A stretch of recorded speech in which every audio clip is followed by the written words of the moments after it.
جنت میں پہنچ کر ہمیشہ کی جوانی مل جائے گی، کبھی بڑھاپے کا نام بھی نہیں آئے گا،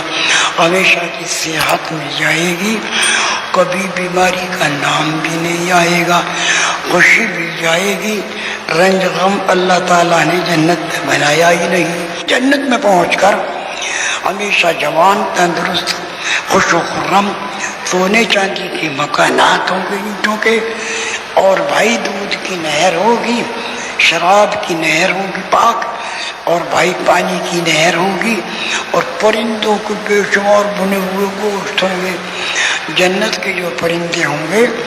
لحمن مشویہ، ان کے بنے ہوئے گوشت عمدہ قسم کے، 1 کھاؤ 2 کھاؤ 10 کھاؤ 20 کھاؤ،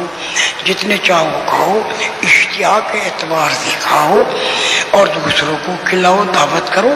دوستوں کی دعوت کرو، رشتہ داروں کی دعوت کرو۔ دسترخوان جب بچھائے گا انسان جنت میں تو 1 میل لمبا 1 میل چوڑا ہزاروں کو دعوت دے گا، اور اس دسترخوان پر جون سے درخت کی جون سی ٹہنی کے پھل کو چاہے گا، وہ ٹہنی آئے گی، دسترخوان پر پھل رکھ کر چلی جائے گی، اپنی جگہ جا کر لگ جائے گی، اور جتنا چاہے گا دودھ منگائے گا، جتنا چاہے گا پانی منگائے گا، وہاں کی شراب پاک بھی ہوگی،